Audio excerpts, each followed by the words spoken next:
Likseba TV arti yewtidde moɗon joni gummeten ko to daral to ɗo en garti to yeyoɓe tewɗo sen mbi yeyoɓe tew alay sago noon garen ha to Baba Ise eɗen gandi kadi kanko noon koye goto e buuseɓe e Likseba taw kadi koye ballodiroɓe e Likseba naɓe gam yeyde tew ma en mbaw arde Baba Ise kadi namdademo wone namde taw kadi ko fate mbarude ndi ko fate tew ngu namdademo hol caɗele moɓe jogori hebde holko addanta tew ngu tidde holko sabato ha tew ngu tiide ɗum noon ma Baba Issa waw arande men hen Baba Issa jam wale maɗa ɗo e radio Likseba TV. On jarama min calmini foof e teddagal on jarama e konngol moɗon foof e halpulaɓe safalɓe gonɓe e Likseba mi ñaagi on ballodiral hakkude julɗe e julɗe min to banggue bourse min joguiɗo caɗele seeɗa min ngala fond pour liggedade hen ɗiɗi daral kadi min ballaka hen tati min ngala ɗo e diwan tan ganduɗa homo yimɓe foti nanguidir heɓe jeeyi tew prix ganduɗa homo yimɓe heɓe naftoro hen ɗiɗi jumaɗo min goni ɗo joni normalement tew foti tellade e Likseba ha neɗɗo foof wawi heɓde hen tew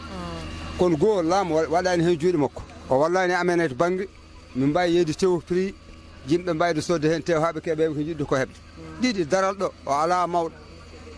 ummoɗo ladde foof si addi horsere makko ɗum jeyatami ɗum tefankoɓe gonɗo ta kadi ɓe ngala mawɗo horsere foti yeyde temedere ɓe so temedere capanɗe joogom temedere capanɗe joyyi alay saago buuse so ari ma so temedde ɗiɗi horsere noon so seeda temedde ɗiɗi pese 80 kilos walla 70 kilos firti ko wawa yeyde kilos taw wona ko yeyete ko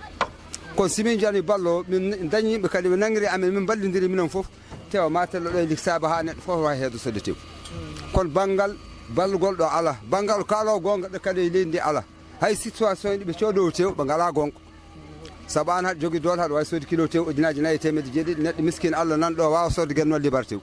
firti ko simin ballodirani bawɗo o walla wasɗo min ballodirta min mbawa nangodir ɗum min jiiɗi yimɓe foof yo mbeɗa hen juuɗe mumen mbaɗa hen mbawi wadde foof pour balla amen balla ko men pour tew o tella e Likseba saabu min joguino probléme courant joni alhamdoulillahi rabbil alamin Allah lumti ha o ari min ngala caɗele courant joni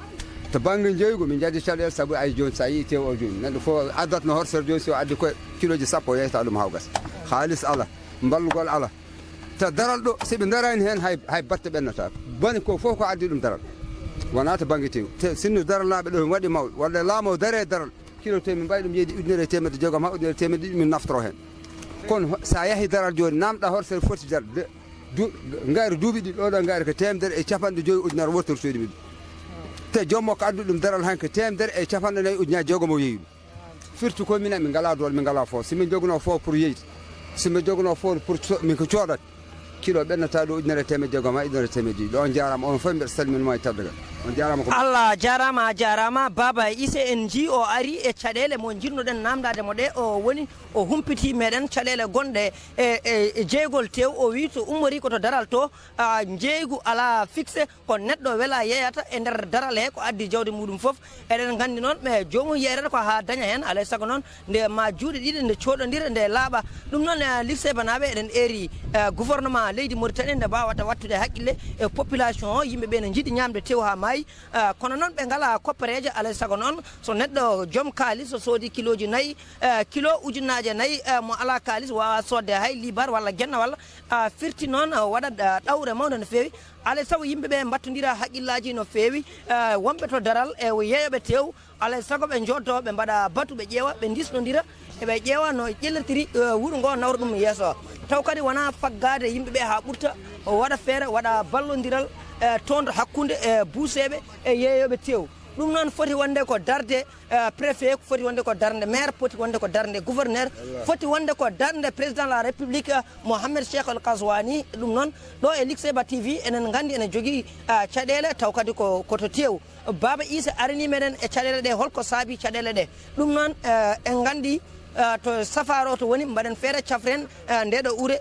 Likseba TV salmini moɗon ɗo e sowtowol he ko musidɗo moɗon ceerno Bofo to karallaji he ko Babi Sy ɗum noon yo jaam Allah ñallan meɗen e ɗum noon Likseba TV Baba Issa a jarama Allah jarama.